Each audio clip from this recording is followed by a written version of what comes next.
Boa tarde, pessoal. Que alegria, que felicidade de estarmos juntos. Mais um domingo na tarde de hoje, aqui na nossa Casa Espírita Emmanuel, ainda de forma virtual, mas em breve estaremos todos juntos, ali na nossa casa, na rua 15 de novembro, aqui na cidade de Bom Conselho. E hoje nós temos o nosso convidado da cidade de Garanhuns, Cláudio Luciano. Ele já entrou, vou te mandar o convite, Cláudio, e tem como o tema básicos da doutrina espírita, que vai nos ajudar, principalmente aquelas pessoas que estão.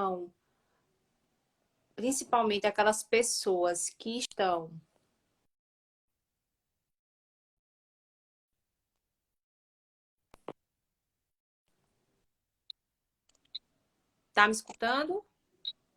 Tô ouvindo, tá cortando um pouquinho, mas agora tô ouvindo. Você tá me ouvindo bem?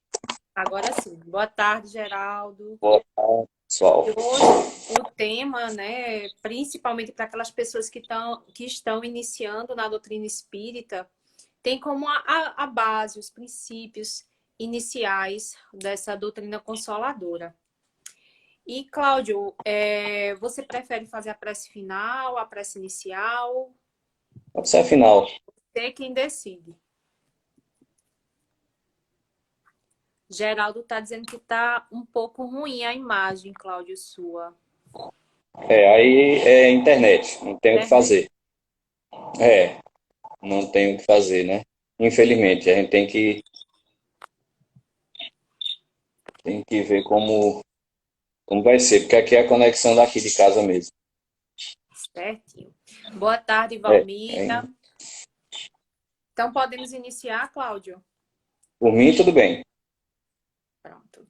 Então, pessoal, como de costume, antes de iniciarmos as nossas palestras, nós fazemos a nossa prece inicial, certo? Então, nesse momento, vamos rogar ao Mestre Jesus, a Emmanuel, ao nosso bom Deus, a Maria Santíssima, as bênçãos para os trabalhos da tarde de hoje. Que os ensinamentos dessa doutrina consoladora sejam internalizados por todos os que vão assistir agora ou posteriormente à live. Que Deus abençoe os nossos lares e acolha a todos os que aqui estão.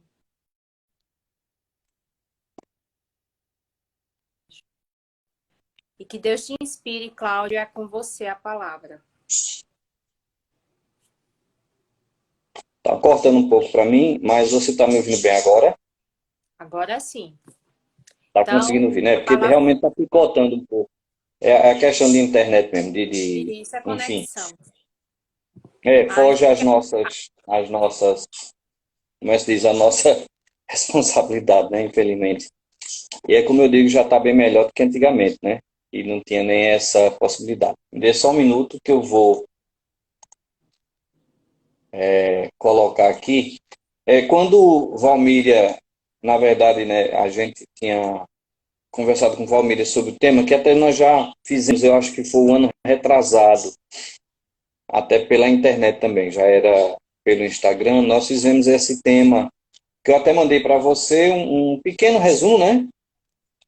Assim, com as referências na codificação do livro, desses princípios básicos. Não é completo, deixar bem claro que não é completo, porque eu fiz essa pesquisa.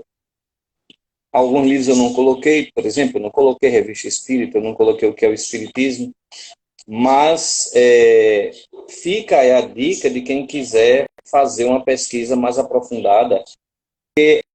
São os princípios inamovíveis da doutrina. Então a gente precisa conhecer, não são nada complicados, até porque a doutrina espírita ela é simples, ela não é complicada.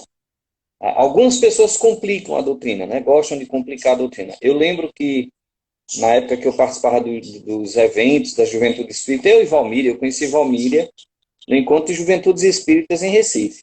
Lá vão longos anos, né? Se ela estiver aí assistindo, ela vai lembrar disso. E eu lembro de uma coordenadora contando que um cidadão foi fazer uma palestra, dar uma entrevista, fazer uma palestra, não, dar uma entrevista numa rádio, e constantemente ele falava no casulo fisiológico. E a cada palavra, cada vez que ele falava, casulo fisiológico.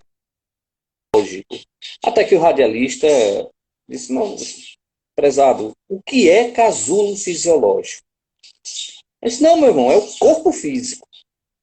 Aí ele, tá, por que não falou corpo físico? Então a doutrina ela é simples, né? Querem complicado a doutrina. Eu tenho um amigo que disse a mim um dia outra vez, Cláudio, eu fui assistir uma palestra e quando eu comecei a assistir a palestra eu vi que eu precisava fazer mestrado, doutorado, graduação em alguma coisa para poder entender o que o cidadão estava falando. Lógico, a gente não está aqui condenando não, gente. Se você vai fazer uma palestra e você vai trazer uma temática à luz da doutrina, sei lá, vamos lá, direito à luz da doutrina, e você vai falar para pessoas do meio jurídico, você vai falar na linguagem que eles entendem. Isso é evidente.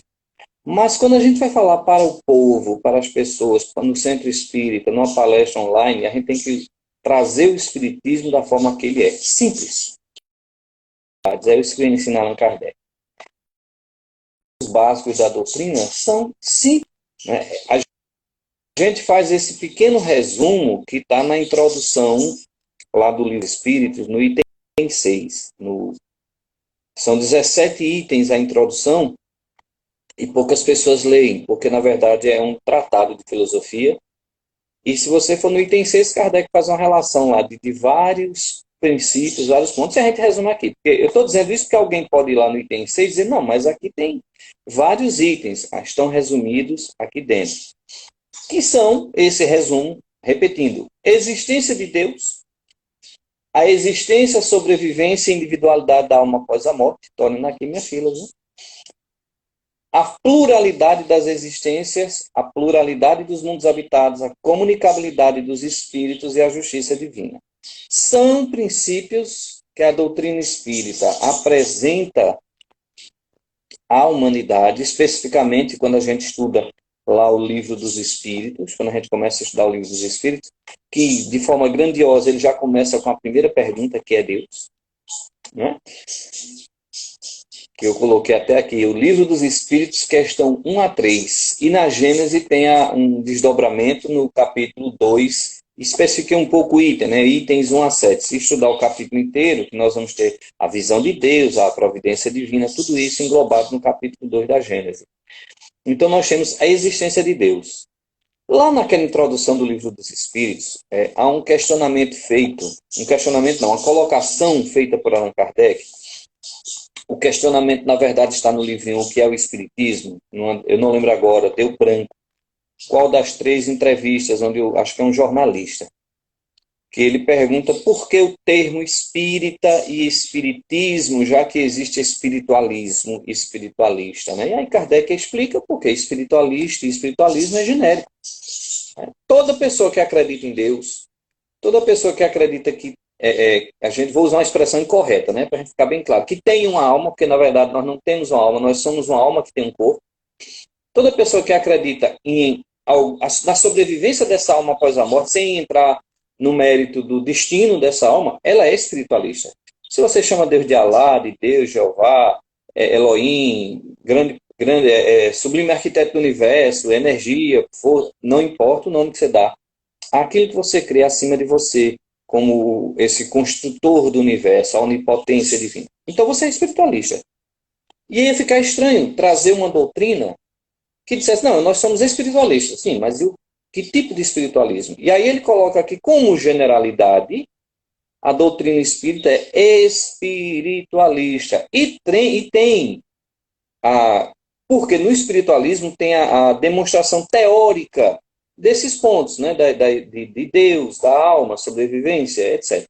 No Espiritismo, como especificidade, o Livro dos Espíritos traz a doutrina dos Espíritos. E aí é diferente, precisava de um termo para especificar. Espiritismo, espírita ou espiritista, que caiu em desuso, né? Praticamente a gente não escuta ninguém falar. E o primeiro princípio tinha que ser esse, a existência de Deus. Deus existe. Não há o que se duvidar. Mas tem pessoas que não acreditam em Deus. Tem pessoas que que querem provas que Deus existe. Por uma instrução equivocada dos atributos da divindade, Muitas pessoas perderam até a crença ao longo da história, a gente vê isso, perderam a crença em Deus. Quantas guerras foram feitas, né, em nome de Deus? Quantas pessoas não sofreram perseguições em nome de Deus? Em nome de uma determinada religião, ou crê ou morre.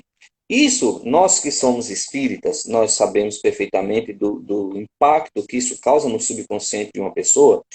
Imagine você que teve uma perseguição religiosa, que teve sua vida destruída, por conta de crenças religiosas, ou a sua descrença, ou uma crença diferente. Porque hoje nós temos que botar a mão para o céu e agradecer que nós temos a liberdade, pelo menos em nosso país, né? Há lugares que ainda não tem isso. Temos a liberdade de crer ou não crer no que bem quisermos. Eu não sou obrigado a acreditar. E o Espiritismo não obriga ninguém a acreditar em nada. O Espiritismo traz as informações. Você acredita se quiser. Então, imagine você ser perseguido, ter sua vida destruída, sua família destruída, em nome da religião. É evidente que você vai trazer no seu subconsciente uma aversão natural, não estou dizendo que são todos os casos, mas você vai trazer uma aversão natural à questão religiosa. Então a gente escuta expressões assim, se Deus existe, por que é que o mundo está sofrendo tanto? Se Deus existe, por que é que tem pessoas doentes? Se Deus existe, por que é que existem guerras? Se Deus existe, por que é que existe o mal?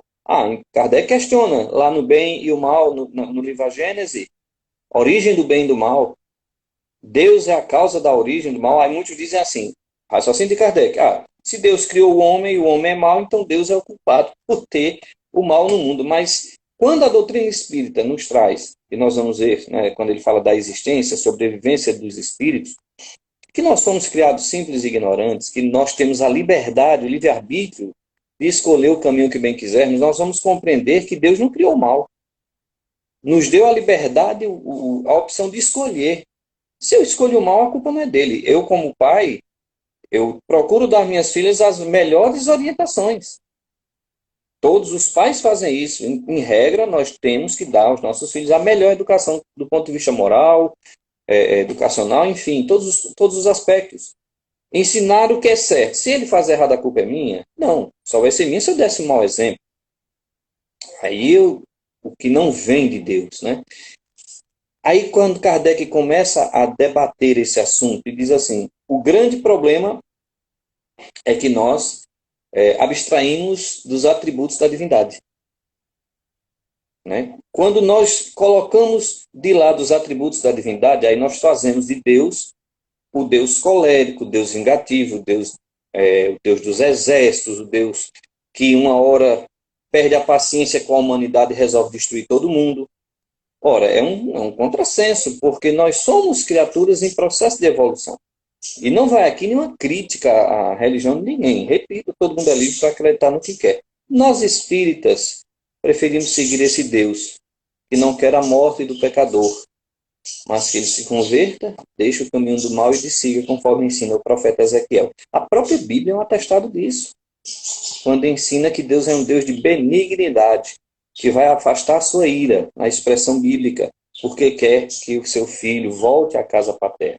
Quando Jesus traz essa visão de Deus, a visão de Pai, a gente deixa de ter aquele conceito que nós tínhamos muitas vezes na escola, em outros ambientes, que era o temor de Deus. Né? Você tem que temer a Deus. E a pergunta que muitos queriam fazer, e tinham medo de fazer, até porque seria inapropriada para a época, por que eu tenho que ter medo de Deus? Alguém já parou para pensar isso?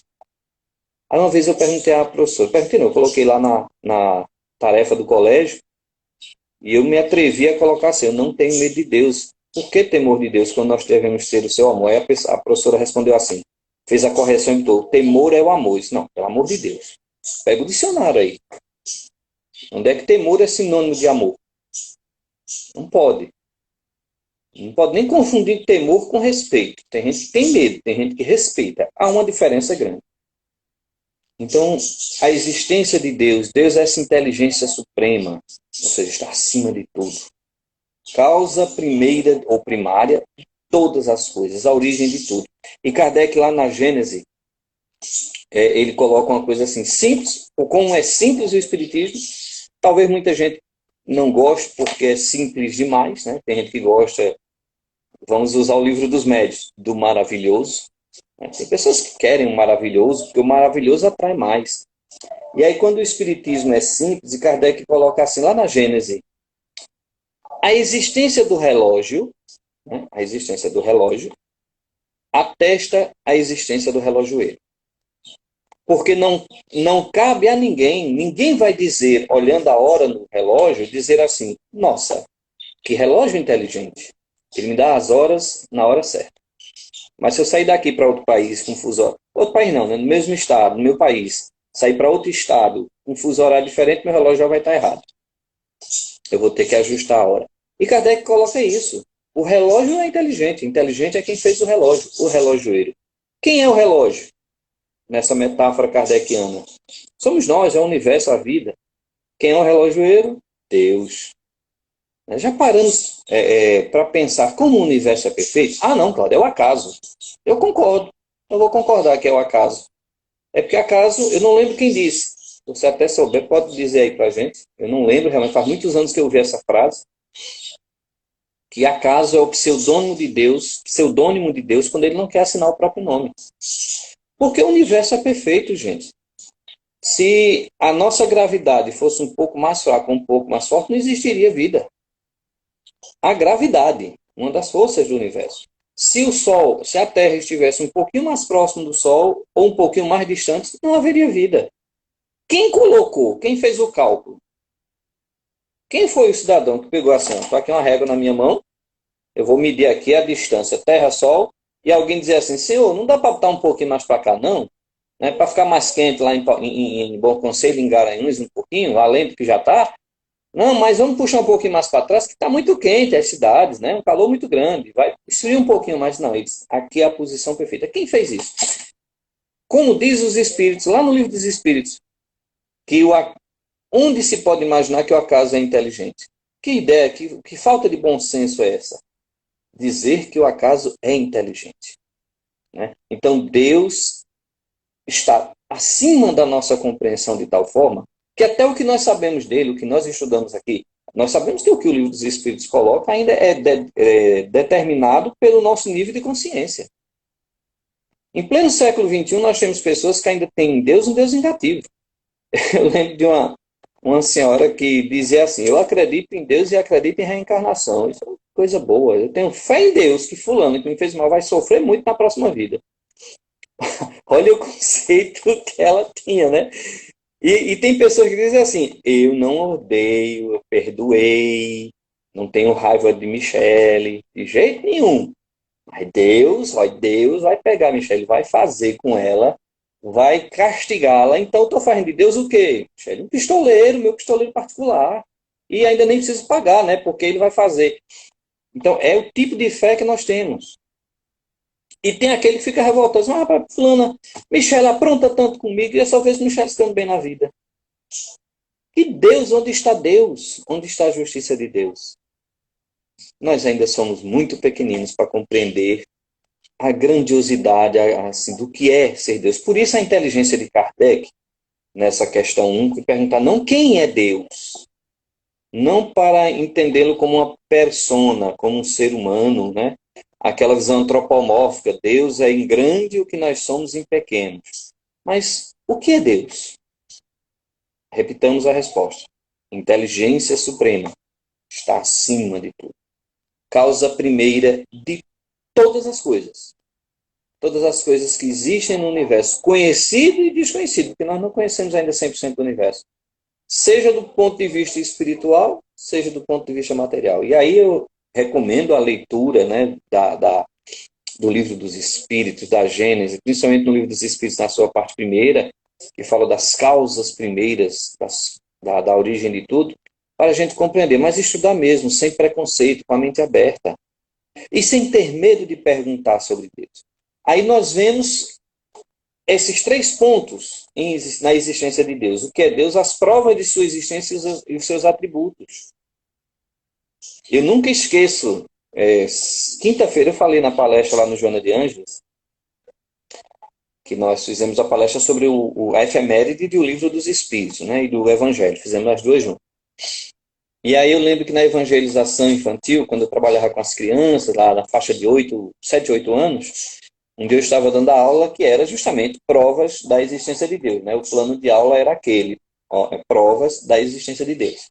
E aí a gente pergunta, né? Da aula, aquela coisa toda, e pergunta às crianças: qual a prova da existência de Deus? E cada criancinha que dizia lá: a maçã, a árvore, as nuvens, o mar, a água, a chuva, enfim, coisa linda.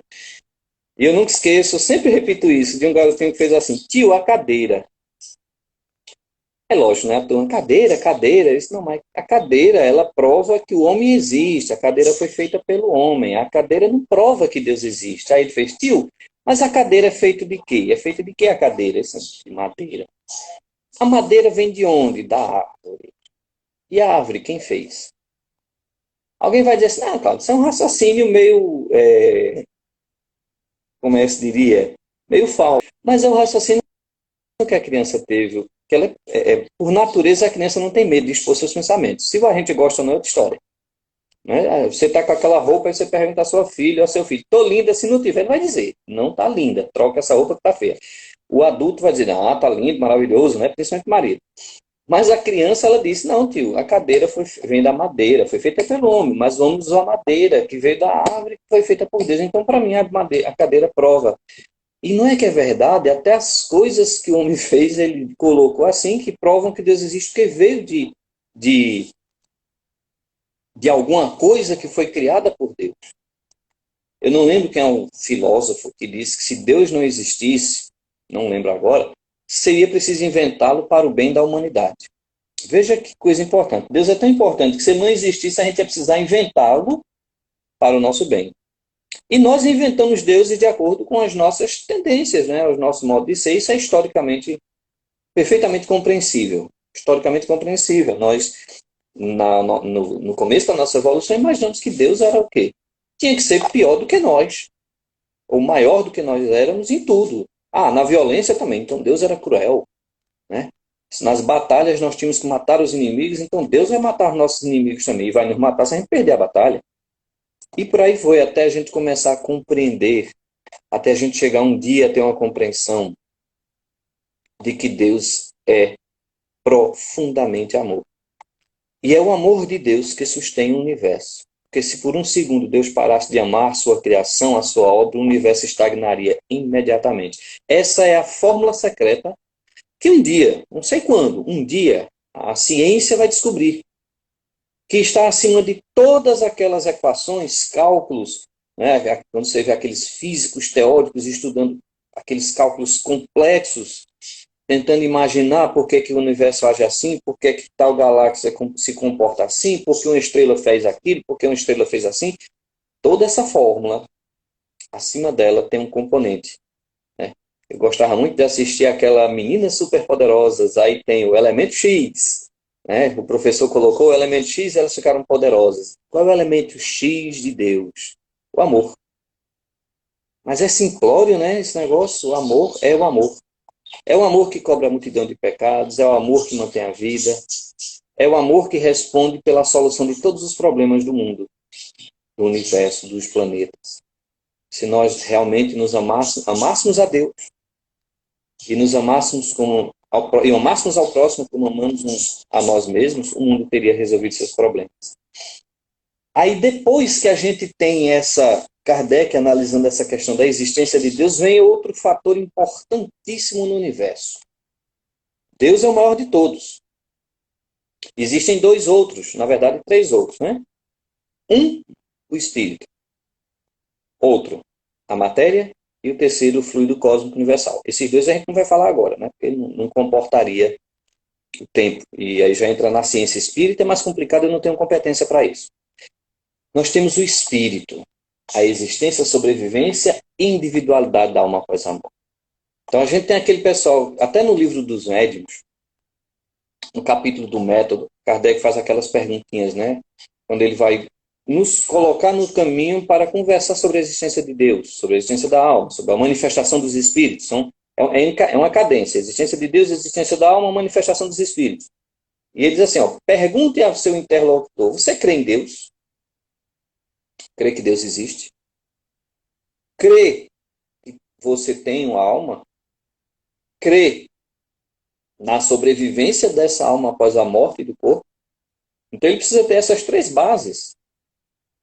Né? Porque alguém pode dizer assim, não, eu acredito em Deus, eu creio em Deus, mas para mim, quando a gente morrer, acaba tudo, porque Deus está preocupado com isso, não. Eu acredito em Deus, eu acredito que eu tenho uma alma e que quando morrer vai tudo acabar. Ou eu acredito em Deus, acredito na alma, acredito que ela sobrevive após a morte, mas ou eu vou para o céu ou para o inferno. Ou eu vou me misturar no todo universal. Então Kardec coloca essas três questões. Então o segundo ponto importante é a existência do espírito. A existência, eu coloquei, né, alguns tópicos aqui do Livro dos Espíritos, da Gênese, de Céu e Inferno, que eu coloquei essas referências porque a gente precisa conhecer a codificação. Eu não conheço padre que não sabe rezar missa. Você conhece? Já viu algum padre que não sabe rezar missa? Ou um pastor que não conhece a Bíblia? Entendeu a minha pergunta, né? A gente vê as pessoas que, não, mas eu nunca li a Gênesis, mas você se afirma espírita, você tem que ler. Porque ela é o desdobramento de uma das partes do Livro dos Espíritos, da primeira parte. O Céu e o Inferno da terceira parte, da quarta parte. O Evangelho da terceira parte. O Livro dos Médios da segunda parte. Ou seja, todos eles estão interligados. A gente precisa compreender esses livros. E aí vem a existência. Nós existimos porque pensamos, porque amamos, porque odiamos, sentimos raiva, temos emoções. E depois do corpo morto, o corpo não tem emoções. Mas, Cláudio, isso não é tão simplório de dizer, e nós temos a comunicabilidade dos espíritos, que está lá na frente, né, quando a gente vê um dos princípios da doutrina. Muita gente diz assim, conheço pessoas assim, não, morreu, acabou. E eu brinco e disse, olha, sinto decepcioná-lo, mas você vai morrer e não vai acabar. E a pessoa ri. A pessoa ri. E eu lembro de um palestrante que ele brincava muito, dizendo assim, na minha casa eram 7 irmãos, uma coisa assim, e o único espírito era ele. Mas tinha um que provocava, né? Ficava provocando, cutucando. Deus não existe. Quando a gente morrer, acaba tudo. Enfim, essa conversa. Aí os outros irmãos ficam, mas rapaz, você não responde nada. Isso, olha, eu nunca quis responder, não, mas hoje eu vou responder. Sabe? Nós existimos, nós somos um espírito encarnado numa jornada evolutiva. Você também você vai morrer, assim como eu vou morrer. Ao morrer, você vai descobrir que está vivo. Paradoxalmente falando, você vai descobrir que está vivo. Ao descobrir que está vivo, você vai perceber que seu eu permanece intocável. É a existência, né? A sobrevivência e a individualidade. Você vai sentir todos os seus sentimentos, vai perceber todos eles, as alegrias, tristezas, ódios, amores. As preocupações que você tinha na Terra vão continuar na sua mente. E aí você vai sentir uma profunda necessidade de gritar para todo mundo dizendo, eu não morri. E aí você vai estar naquela mesma condição daqueles que diziam que nós morríamos e tudo acabava. E o pior, que não existia comunicação dos espíritos e você vai estar louco para se comunicar com a gente. No meu caso, não se preocupe, porque se você morrer primeiro, lá no Centro Espírita tem a reunião mediúnica para você se comunicar. Então você vai poder falar à vontade. É patente, gente, olha. Não existe uma ideia, não passa o mundo sem ser verdadeira. Ô, Cláudio, nas obras de André Luiz, né, psicografadas por Chico, a gente observa muito essas questões. Tem uma parte do livro, não sei se é Os Mensageiros que eu li, que fala assim da visita de André a uma colônia. Era Campo de Luz, se eu não me engano. E falava assim das etapas de espíritos que não acreditavam na vida após a morte e que ficavam inicialmente num sono profundo, né? Eles dormiam profundamente. No processo de despertar, eles entravam num estado de loucura. Por quê? Porque não acreditavam naquele processo que estavam vivendo, queriam reviver o corpo físico. E a terceira etapa, Sim, que sim. ela era a melhor dessas três, era aquela etapa em que o espírito, ele caía na real da sua existência após a morte e começava no estado de sofrimento, né? Por quê? Né? Dos excessos cometidos na vida corpórea. Então, dentro dessas três, a terceira etapa do sofrimento era a melhorzinha. né?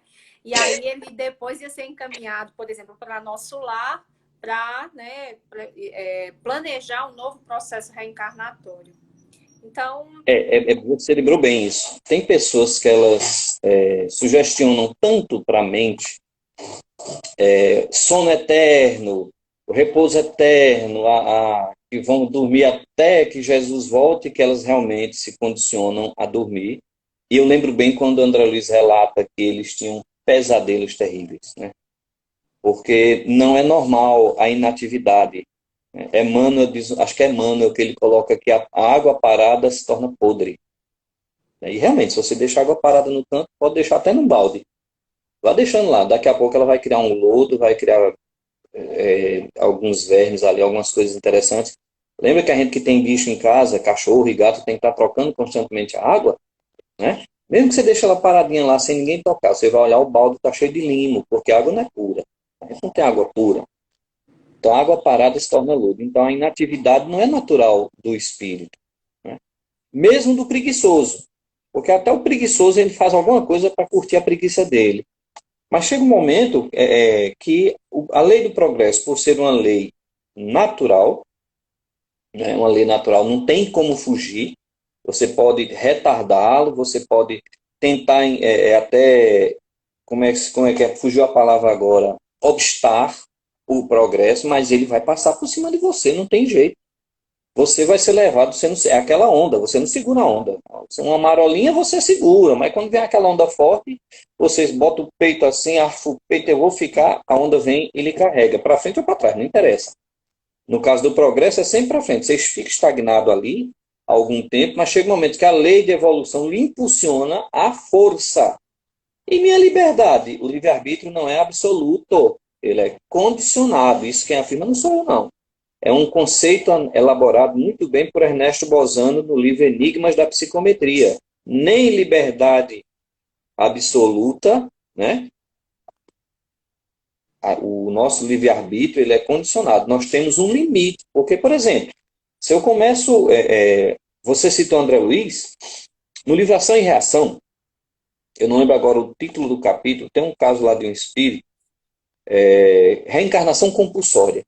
Mas eu acho que é isso o título. Onde ele reencarna, ele tem um tempo e um estágio na Terra, num corpo disforme, para dar uma parada nas ações dele. Ou seja, a liberdade dele foi tolhida. Nós somos livres. Aqui na Terra nós não temos o direito de ir e de vir, mas em certo momento nosso direito é tolhido. Um exemplo, agora na pandemia, a gente não teve um momento que nós fomos proibidos de sair de casa, nós fomos proibidos de ir em certos ambientes, nós fomos proibidos de aglomerar. Sim, meu direito de ir e vir. Aí eu lembro de um caso de um homem em Recife que entrou com mandado de segurança porque queria ir aonde não era permitido em plena quarentena. Lógico, perdeu. Porque sempre vai ter aquele que quer fazer diferente, quer ir de encontro à lei, que tenta beneficiar o próximo, ou a coletividade. Então a lei divina, a lei do progresso vai impulsionar você. Aí esse um dia, como você citou aí, vai acordar, e muitas vezes assim, sofre mais pelo orgulho, né, pelo orgulho de ter que reconhecer que tudo que ele acreditava estava equivocado em sua estrutura, não necessariamente na base, porque Jesus não ensinou nada disso. Eu gosto de uma expressão de Joana de Ângeles que é muito interessante, que ela diz assim: Jesus é o herói da sepultura vazia. No livro O Céu e o Inferno, porque o meu está ali longe, eu não sei se a pronúncia é correta, tem lá no finalzinho, na segunda parte dos exemplos, tem um espírito que se comunica, Lapomeré, não sei se a pronúncia está correta, que é assim, ó, castigo pela luz. Eu procurei por todos os lugares, pesquisei na internet, eu não achei nenhum, na revista espírita, eu não achei nenhum caso semelhante, que eles estavam na sociedade parisiense discutindo justamente a existência da alma, sobrevivência, tá, aquela coisa toda. Quando esse espírito se comunica, aí justamente eles debatiam também a perturbação espírita, que todo mundo tem, né? Todo mundo que desencarna tem um tempinho ali de perturbação, a chamada perturbação espírita, como isso, né, no livro dos Espíritos, que pode durar alguns segundinhos, que é natural, né? Como pode durar anos, séculos, né? Tem espíritos aí que ainda pensam que estão encarnados. Essa perturbação, para quem, se alguém não tem, nunca estudou, vamos tentar fazer uma comparação bem vulgar. Quando você está naquele sono profundo, que você acorda de repente, assim, pá, que você não sabe mais ou menos se tá, onde é que está, eu estou acordado, eu estou dormindo, eu estou sonhando, né? Até você se situar, você tem alguns segundos ali, principalmente no acordar repentino, de susto.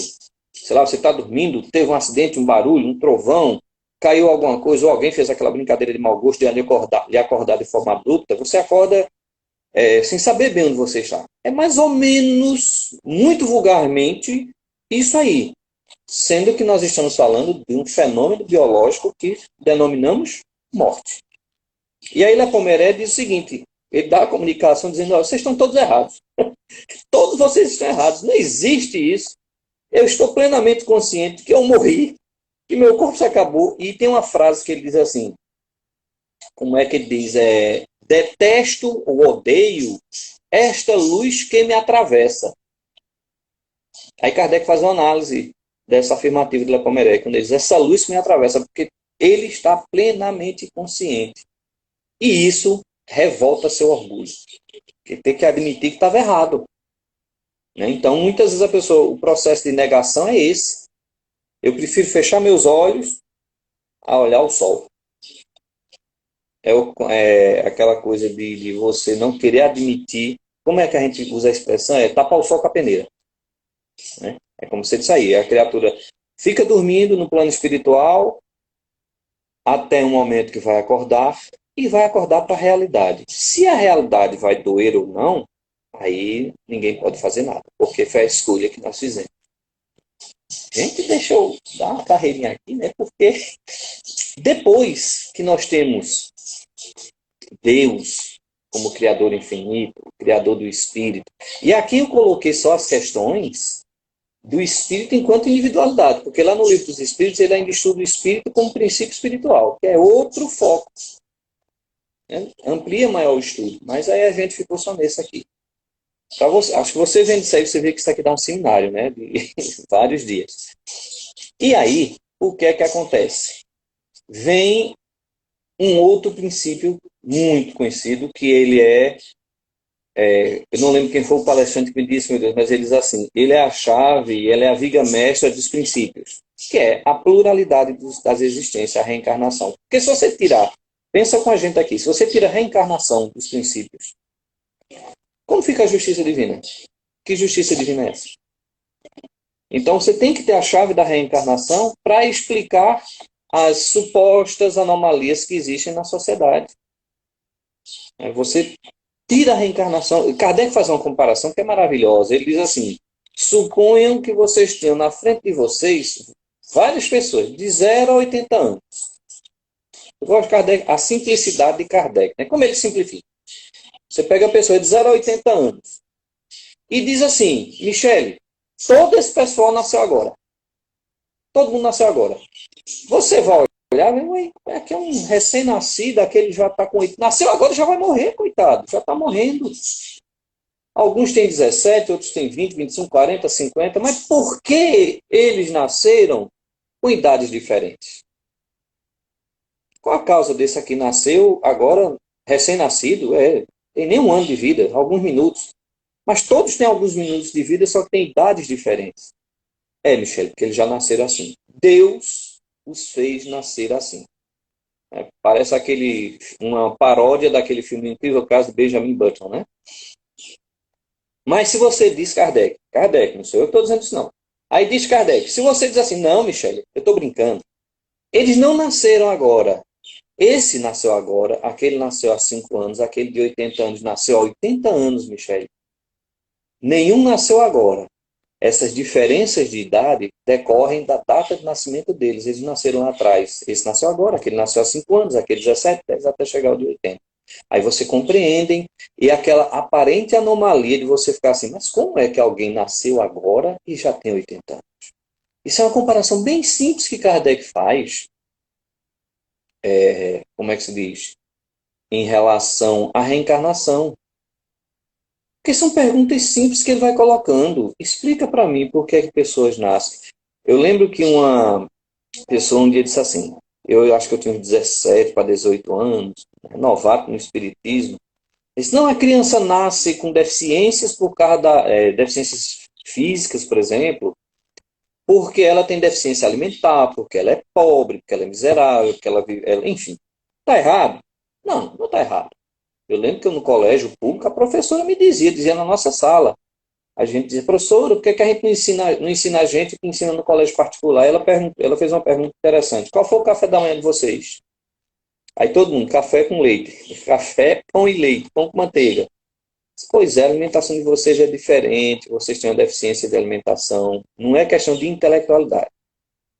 Tudo bem, alguma criança pode nascer com uma deficiência física, com problemas intelectuais, e alguém vai dizer que é porque ela teve uma alimentação deficiente, né, de diversos elementos. Mas e por que é que aquela criança que nasceu na família rica, de classe média, ou classe média alta, ou classe alta, também nasce com problemas? Se teve toda uma alimentação saudável, a genética da família é toda favorável, por que é que ela nasceu? Ou, por que é que desenvolve uma patologia? Por que é que uns são mais e outros menos inteligentes? Quando a gente fala mais e menos, é no nascimento. Por que é que dois irmãos nascidos iguais, um tem um futuro brilhante, o outro, coitado, pena a vida inteira? Então vão ter vários fatores, que a gente não tem como debater aqui com o tempo que eu tenho, debater aqui. Mas a reencarnação vem explicar isso, essas anomalias. Porque pessoas nascem desde o nascimento, padecem, morrem no cárcere de sofrimento. Porque você vê, por exemplo, crianças desenvolvendo câncer já no útero materno. E a mãe saudável. A mãe não desenvolve o câncer. Lógico, tem casos que ela tem, mas a criança já nasce cancerosa, com problema cancerígeno. Se você vem me falar da justiça divina, que é um dos princípios da doutrina, você tem que colocar a reencarnação para entender. Um amigo meu, um sobrinho dele, que eu não lembro o nome da doença, mas ele disse, Cláudio, parece que pegou ele assim e moeu. E ele perguntava, por que, meu Deus? Por que, meu Deus? E se você é espírita, você sabe. Nós podemos não saber a causa matriz, mas nós sabemos que há uma causa. Eu não posso saber o que foi que tem uma mania hoje, né? O pessoal tudo inventa de dizer, olha, o motivo é esse. Você não sabe o motivo. Você sabe que tem um motivo, mas você não sabe qual. E quando for revelado, você tem que ter muita circunspecção para não analisar aquilo com cuidado para não dizer que é. Porque nem todo mundo está preparado para isso, não. Por incrível que pareça. Nenhuma mãe quer saber ouvir dizer que seu filho nasceu com uma doença grave porque no passado ele foi um criminoso. Qual é a mãe que quer ouvir isso? E aí eu lembro de Chico Xavier, quando a mãe procurou Chico, um filho muito problemático, e Chico Xavier deu uma resposta impressionante. Ele disse assim, minha irmã, Deus só dá filhos problemas a grandes mães. Veja a sabedoria dessa resposta. Então a reencarnação ela é lei natural. Tem gente que não aceita, já ouvi gente que não é espírita, obviamente. Outro dia eu estava vendo na internet, alguém perguntou um vídeo assim, né? Como saber se você está reencarnado? Eu fiquei me coçando para não chegar lá e comentar, dizer assim, não se preocupe, você está reencarnado. Não tem como você precisar saber como está reencarnado. Você está, porque é uma lei da natureza. Todo mundo vai passar por ela.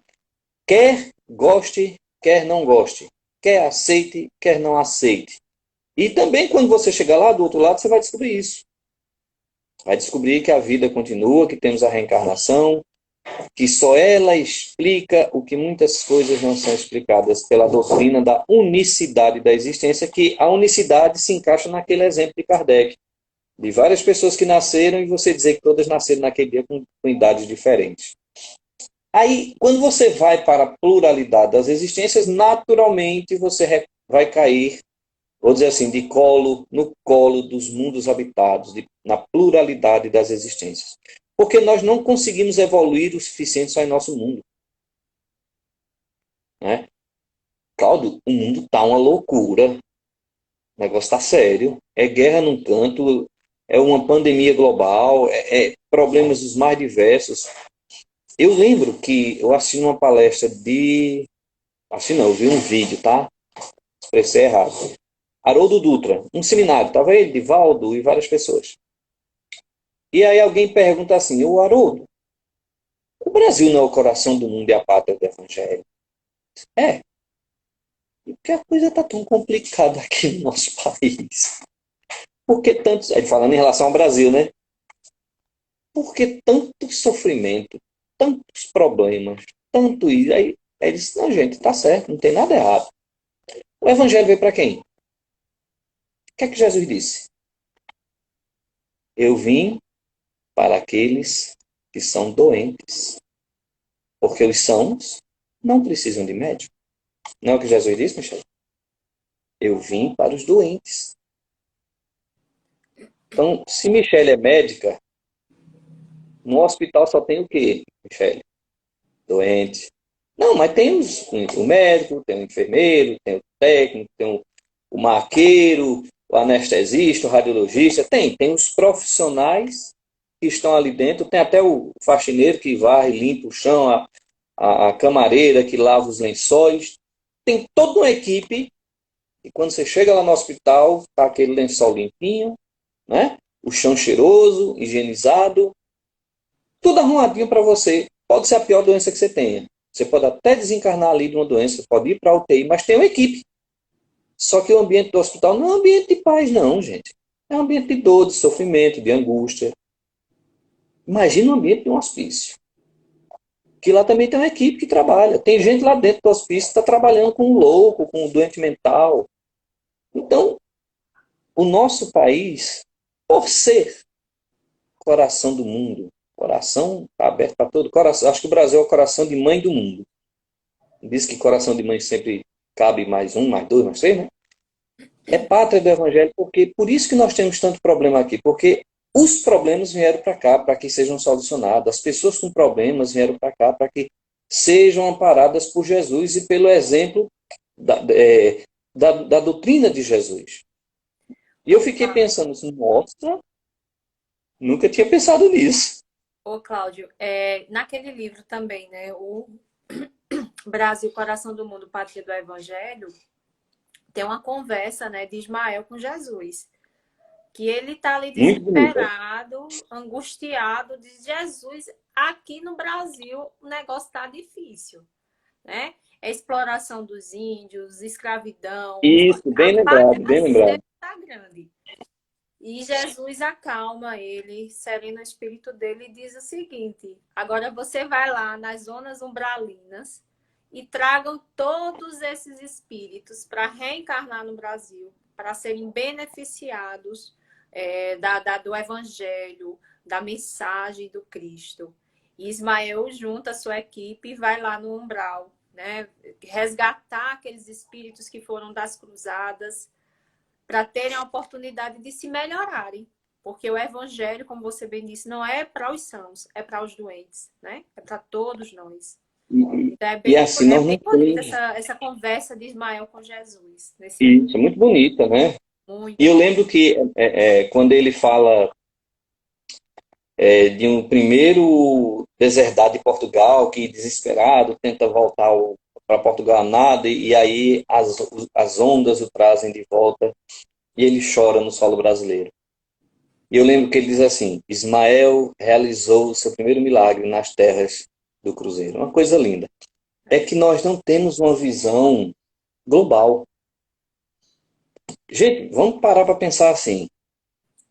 Eu já ouvi muito essa expressão, essa história, já ouvi com diversas versões. Talvez você tenha ouvido também com alguma versão diferente, eu não sei. Que está um navio no oceano, né, proceloso, ondas violentas, tempestade, todo mundo correu para os camarotes, né? Os quartos. E só uma menininha estava lá no convés, aquela chuva terrível, e as pessoas, essa minha maluca, minha filha, entre que o navio pode só sobrar. E ela se volta para o... Você não está com medo? Ela se volta para o interlocutor e diz, não, não estou com medo, não. Por quê? Porque o capitão do navio é meu pai. Então eu sei o que ele está fazendo. Quem é o comandante do nosso mundo?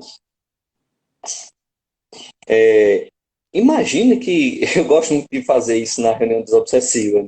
Quando, não sei se você já participou, participa. Quando determinados espíritos chegam assim, vocês estão se metendo ou não deve? Vocês estão fazendo o que não deve. Aí vocês estão... Aí, olha, eu não posso fazer nada, eu estou cumprindo a ordem do chefe. Que chefe? Converse com meu chefe. Se meu chefe mandar eu parar, eu vou parar. E quem é seu chefe? Jesus. Aí a gente chega a sentir aquele impacto assim de alguns, não todos, lógico, mas aí eu lembro que um disse assim, mas com isso não dá para negociar. É, porque a ordem dele é fazer você feliz. A gente já parou para pensar que nosso chefe, nosso mestre, é nada mais, nada menos que Jesus? E que eu, você, o padre, o pastor, todas as pessoas que de alguma forma colocam um tijolinho na obra de renovação do mundo, através da Boa Nova, nós estamos a serviço dele. Já paramos para pensar nisso? Então é preciso ter confiança, porque nós não temos uma visão global, nossa visão é limitada. Mas claro, a gente pode ter a terceira guerra. Gente, nós tivemos uma guerra que matou milhões de pessoas. Milhões, foi a Segunda Guerra Mundial. Nós tivemos uma época negra na história da humanidade, que foram as cruzadas, a Idade Média. Então, tudo que está acontecendo, tudo que vai acontecer, tudo que ocorrer, está dentro do contexto do nosso processo evolutivo. Ah, mas e se nós bagunçamos a casa do pai? Aí você cita André Luiz, eu lembro que, meu Deus, 5 minutos, deixa eu correr. Não, mas André Luiz diz o fica à seguinte, vontade, Cláudio. Ainda dá para André Luiz é esperar. no livro, acho que você vai lembrar naquele momento que André Luiz vê aquele alerta da Segunda Guerra, os espíritos pedindo socorro pela humanidade. Acho que é Lísias, meu Deus, ou é Tobias, que diz assim, aqueles que promovem a desordem na casa do pai serão imensamente responsabilizados. Né? Serão imensamente responsabilizados. Porque o agredido, o ferido, a vítima, assim vamos dizer, ela não vai ter a responsabilidade que tem o agressor, né? No que diz respeito ao nosso planeta. Vamos lá. Então, os mundos habitados é uma realidade. Só não me pergunte se eu acredito nas informações que chegam via internet, de disco voador, dessas coisas aí, outra história, outra conversa, e 99,9% eu não acredito. É minha opinião pessoal. Até porque tem muita coisa fantasiosa, né? É possível? Eu não vou dizer que é impossível, porque nós também não temos uma visão global das leis que regem o universo. E suponhamos que uma comunidade aí, uma outra civilização, conseguiu desenvolver uma tecnologia que consegue fazer superar o que nós não conseguimos ainda. Né? Quando o Brasil foi descoberto, em 1500, que os portugueses chegaram aqui com a sua tecnologia de então encontrar os nossos índios ainda na Idade da Pedra. E aí o choque cultural foi grande. Nossa, o que é isso? Que barcos são esses? Eu vou só dar uma agilizadazinha aqui, que é a comunicabilidade dos espíritos, que tá, que eu coloquei aqui, o livro dos médios eu não coloquei capítulo, né? Eu coloquei naquele resumo que eu mandei para você, todo o livro dos médios, porque não há como se falar de mediunidade sem estudar o livro dos médios. Não há. Mediunidade, a prática mediúnica espírita. Você falar de prática mediúnica que não é espírita, aí é outra história, você lê o que você quiser, estuda o que quiser. Na minha visão, você tem que ler tudo, evidentemente. Lê de tudo, retende o que for bom. Né? E aí a grande questão é a proibição de evocar os mortos, que as pessoas sempre colocam em relação ao espírito.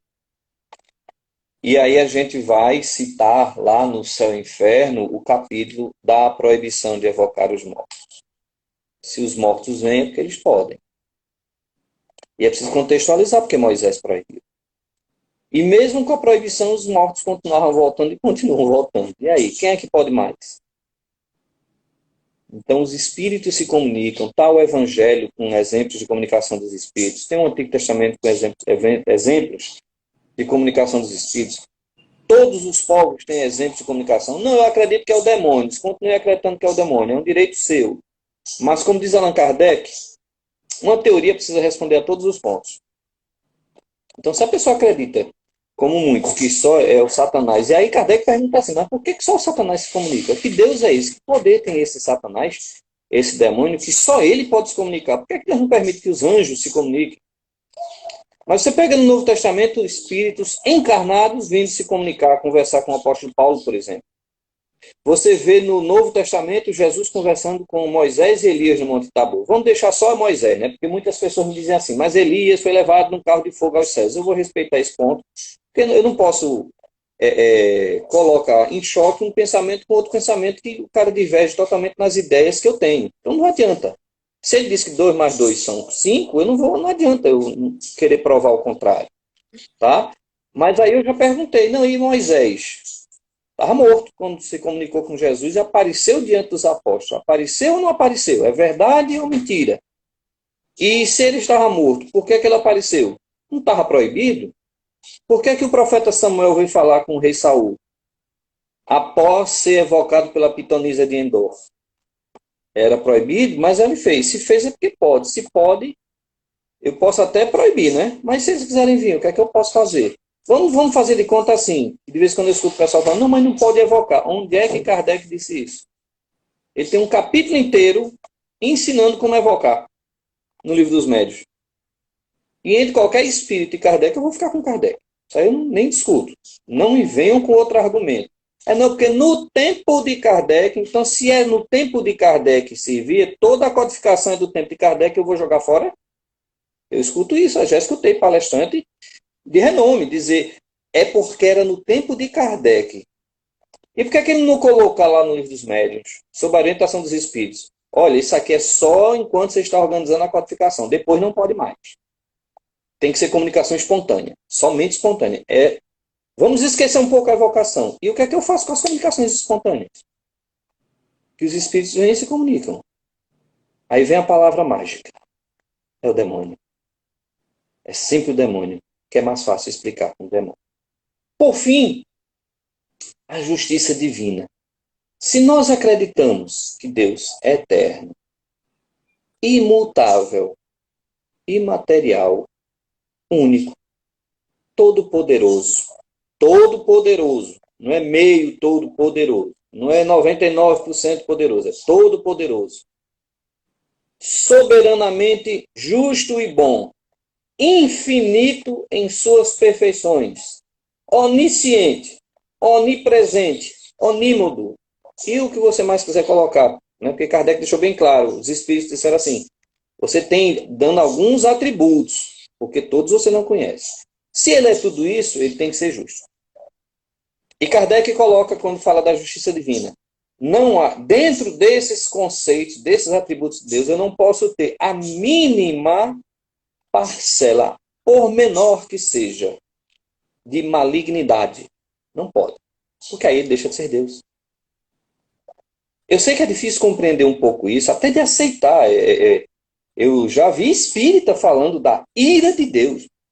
Oi? Ira de Deus? Deus está irado. Como assim Deus irado? Só se é o seu Deus particular. A gente está no mundo que a gente vê pessoas corruptas orando a Deus porque conseguiram se dar bem na corrupção. Isso aí não estou inventando, tem as notícias, só vocês pesquisarem na internet. Cidadão agradecendo a Deus porque conseguiu desviar uma verba pública. Então, qual é o Deus desse cidadão? É o Deus do dinheiro, não é o Deus que Jesus me ensinou. O Deus que é, como nós colocamos no início, o Deus que é Pai. É o Deus que enviou Jesus, e aí tem uma coisa linda no Evangelho, acho que é de João, né? Porque Deus amou de tal modo o mundo que enviou o seu Filho para nos salvar.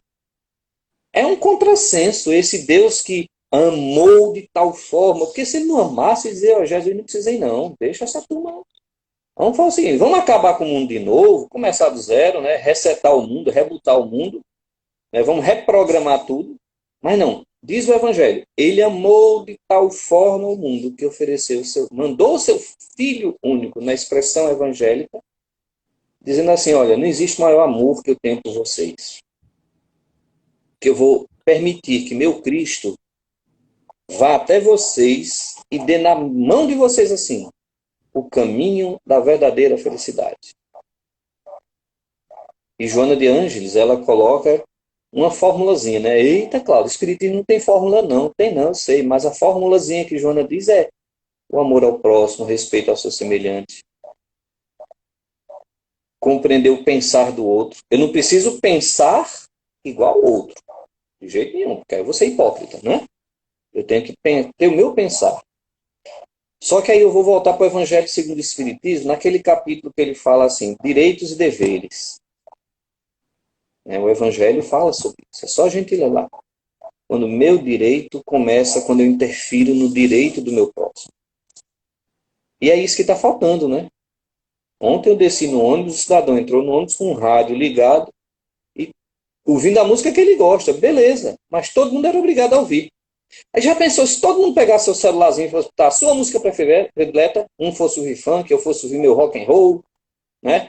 Ou minha ópera, aí o outro fosse ouvir um forró, aí daqui a pouco dentro do ônibus estava aquela confusão, e cada um que discutisse. Então são coisas simples. Coisas simples.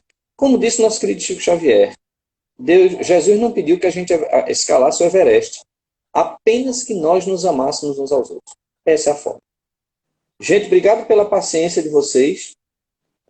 Alguém pode dizer assim, eu já falou desse tema aí, não foi? Foi. E eu gosto até de me repetir mesmo, quando me pedem para repetir um tema, porque a gente tem visões diferentes do mesmo tema. E é importante que a gente repita todos os dias, sempre que puder, até para um outro palestrante, para a pessoa ter outra visão também, desses princípios da doutrina, porque sem eles, nós não temos doutrina espírita. Nós teremos uma doutrina aí qualquer. Jesus nos abençoe a todos. Muito obrigado pela paciência, pessoal. Nós que agradecemos, Cláudio, em nome da União Espírita Emmanuel. Foi uma tarde muito proveitosa, de muito aprendizado. E falar desses princípios básicos da doutrina espírita nos dá essa base, né, de uma doutrina que busca transformar o homem em um ser melhor, né, que nos estimula a buscarmos incessantemente esse processo da reforma íntima, porque esse é o caminho da felicidade. E saber também que nós temos bons espíritos que sempre estão zelando por a gente, assim como o nosso querido mestre, né? O nosso chefe, que é Jesus. Gostei dessa sua expressão, é o chefe. Então, a gente tem que obedecer ele. Muito obrigada. Que Exatamente. Quando Deus ele mandar a abençoe. gente parar de fazer o bem, a gente para. Continue propagando o Evangelho do Cristo, porque falar dele é sempre um prazer, né? Sempre uma Com certeza. bênção nas nossas vidas. Então, convido você, Cláudia, a fazer a prece final para encerrarmos nossa reunião na tarde de hoje. Bom, gente, sem mais uma vez agradecendo a todos, né?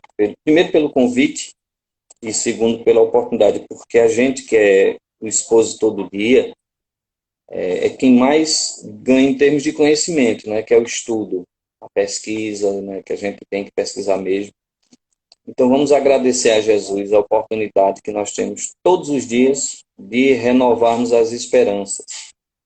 Pedir a Jesus que abençoe todos os sofredores do mundo, mas especialmente que ele abençoe os que fazem sofrer, os que causam a dor e a tristeza, porque estes são os mais doentes.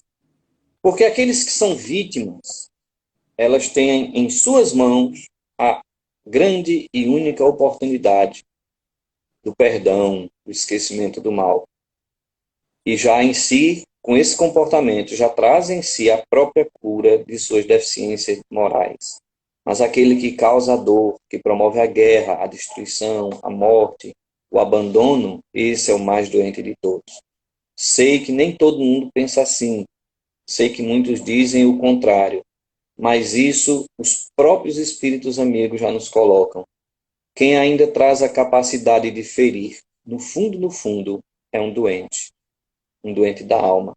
Então que Jesus abençoe essas pessoas, porque o acúmulo de sofrimento que elas estão atraindo para si, nem elas têm noção.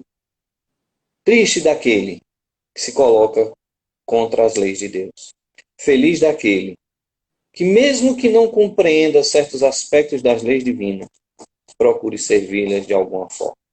Que esse Jesus amigo possa abençoar a nossa humanidade de todas as formas possíveis, hoje e sempre. Que assim seja. Gratidão, Cláudio, e até a próxima. Tchau, tchau. Até a próxima. Tchau, pessoal.